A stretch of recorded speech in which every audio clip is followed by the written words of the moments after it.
C'est aujourd'hui la journée mondiale de l'océan. Une journée noire au vu de l'état de la pollution. La Méditerranée est ainsi la mer la plus polluée du monde, une mer de plastique selon un bilan alarmant du WWF ce matin.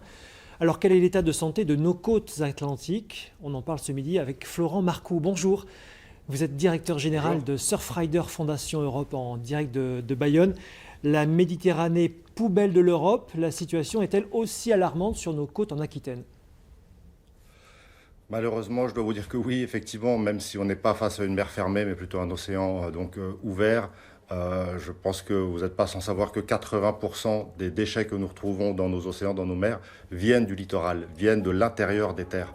Et donc forcément, avec le bassin hydrique qu'on peut trouver ici, sur notre région, sur notre côte basque ou sur la Nouvelle-Aquitaine, il y a un flux permanent de déchets qui se déversent à travers nos rivières, à travers nos fleuves, dans l'océan Atlantique. Et donc on retrouve sur nos côtes, sur nos plages, ou même au fond, dans les fonds marins, bien entendu.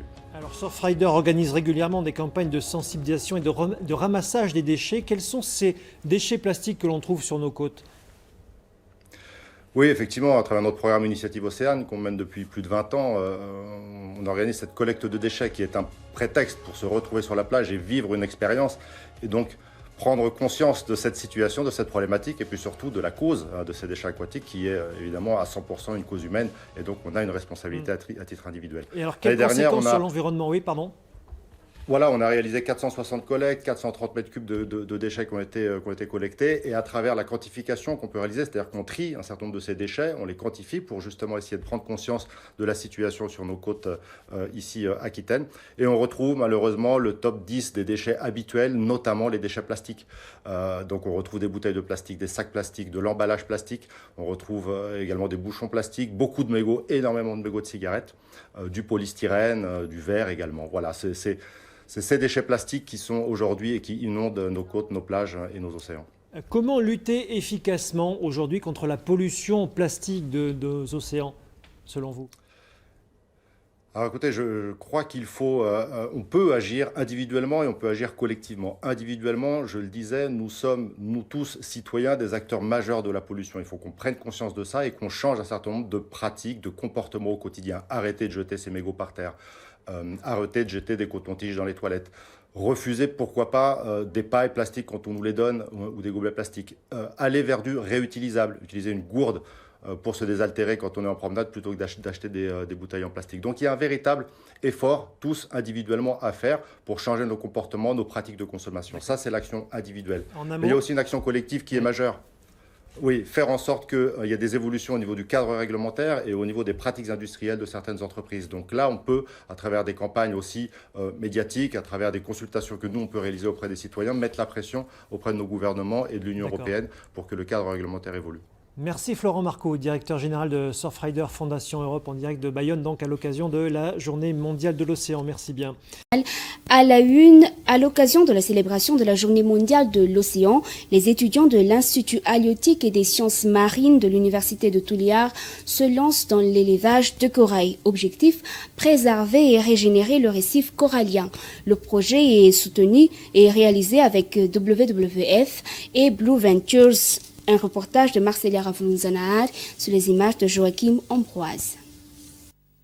Se lancer dans l'élevage du corail est chose possible. C'est ce qu'a fait ces étudiants de l'Institut halieutique et des sciences marines de Tullihar, regroupés au sein de l'association Young Researcher Organization Madagascar. En effet, à l'occasion de la célébration de la Journée mondiale de l'océan, les étudiants ont voulu marquer le coup par l'introduction de fragments de coraux sur des barres de fer sous l'eau. Selon les explications, les fragments deviendront des colonies d'ici 3 à 5 mois.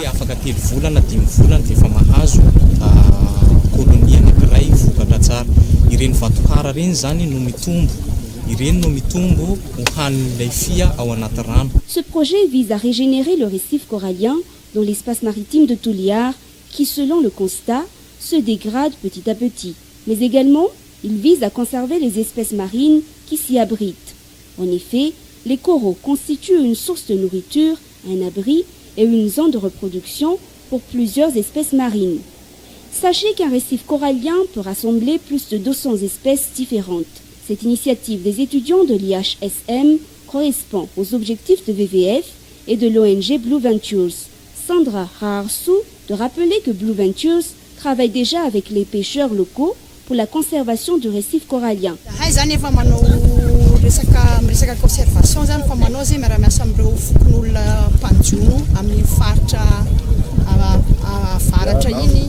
Raison pour laquelle l'ONG a tenu à soutenir ce projet d'élevage de corail des étudiants de l'IHSM. La préservation de cet écosystème sous-marin est une affaire de tous.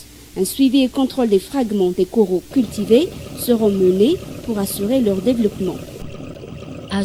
Patrick, je comprends pas pourquoi personne like mes vidéos. Mais pourquoi tu me cries dessus?